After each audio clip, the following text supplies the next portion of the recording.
from the shackles of colonial rulers and decided to reshape our destiny. As all of us celebrate the anniversary of the day, we bow to all those men and women who made enormous sacrifices to make it possible for us to live in a free India. It's a cause of celebration not only for all of us, but also for every advocate of democracy around the world.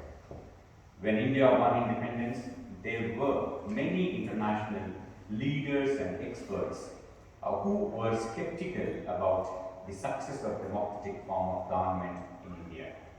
They had their own reasons to be doubtful. In those days, democracy was limited to economically advanced nations. India, after so many years of exploitation at the hands of foreign rulers, was marked by poverty and illiteracy. But we Indians proved the skeptics wrong. Democratically, democracy not only grew roots in this soil, it was enriched. In most other well-established democracies, women had to wage long-drawn struggle to get the right to vote. But India adopted universal adult franchise right since the beginning of the republic.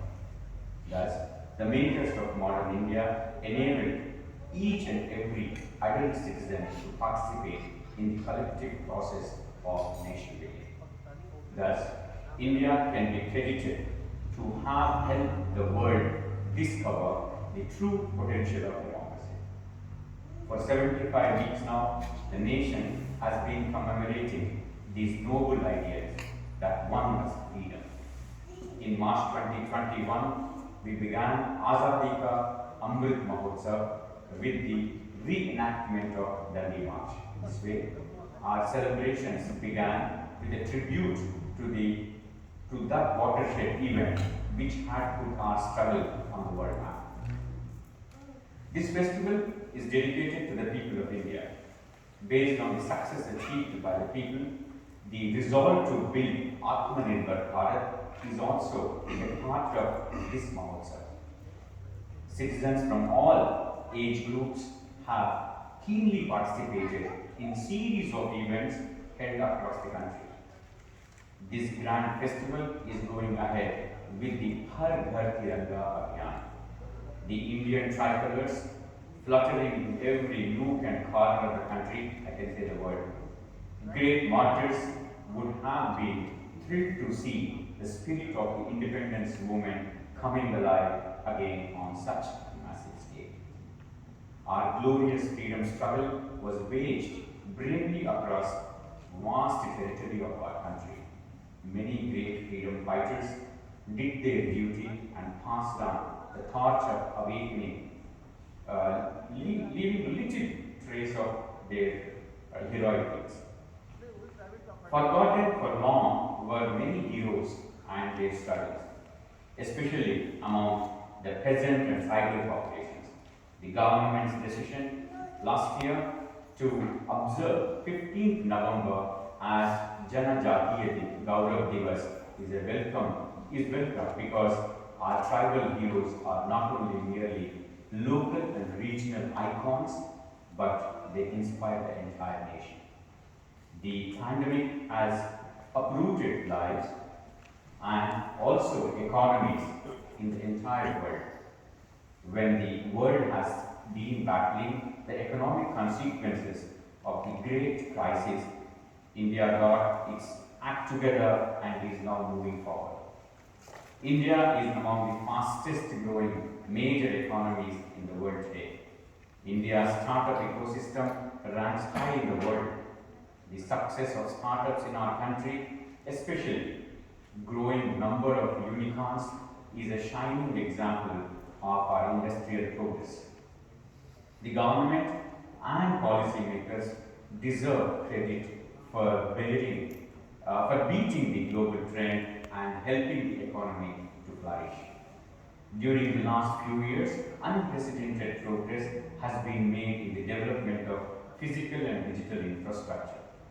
Though the Pradhan Pradhan Mantri Gati Shakti Yojana, all modes of connectivity based on water, land, air, etc. are being integrated in the whole country to enable seamless transportation across the country.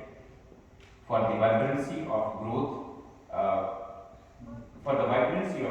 visible in our country, credit must also be given to workers and farmers whose hard work has made it possible, and entrepreneurs whose business acumen has created wealth. What is all more heartening is that the growth is becoming more inclusive and regional disparities too are reducing. प्यारे देशवासियों, आज देश में स्वास्थ्य, शिक्षा और अर्थव्यवस्था तथा इनके साथ जुड़े अन्य क्षेत्रों में जो अच्छे बदलाव दिखाई दे रहे हैं, उनके मूल में सुशासन पर विशेष बल दिए जाने की प्रमुख भूमिका है। जब राष्ट्र सर्वोपरि की भावना से कार्य किया जाता है, तो उसका प्रभाव प्रत्येक निर्णय एवं कार्य क्षेत्र में दिखाई देता है। यह बदलाव विश्व समुदाय में भारत की प्रतिष्ठा में भी दिखाई दे रहा है। India is a very beautiful country, also because of its monuments, rivers, lakes and forests, and the animals and birds that live in such landscapes. When the environment is facing new challenges, we must remain determined to preserve all that makes India beautiful. Conserving water, soil and biodiversity is our duty towards our children. Caring for Mother Nature has been part and parcel of our Indian culture. With our traditional lifestyle, we Indians can show the way to the rest of the world. Yoga and Ayurveda are India's invaluable gifts to the world. Their popularity is on the rise and all over the world. Dear fellow citizens, our beloved country has given us everything we have in our life. We should pledge to give everything we can for the sake of safety, security, progress and prosperity of our country. Our existence will become meaningful only in building glorious India. The great nationalist poet Kuvempu, who enriched Indian literature through Kannada language, had written, Nanu Alve, Neenu Alve, Namma Iluvogal Male, Muduvudu, Navabharata Leele. So which means, it's the Kannada word, I will pass, so will you, but on our bones will rise the great tale of New India. This is a clarion call of the nationalist poet for making total sacrifice for motherland and upliftment of fellow citizens. To follow these ideals, it's my special appeal to the youth of country who are going to build the India of 2047. Thank you. Jai Hind.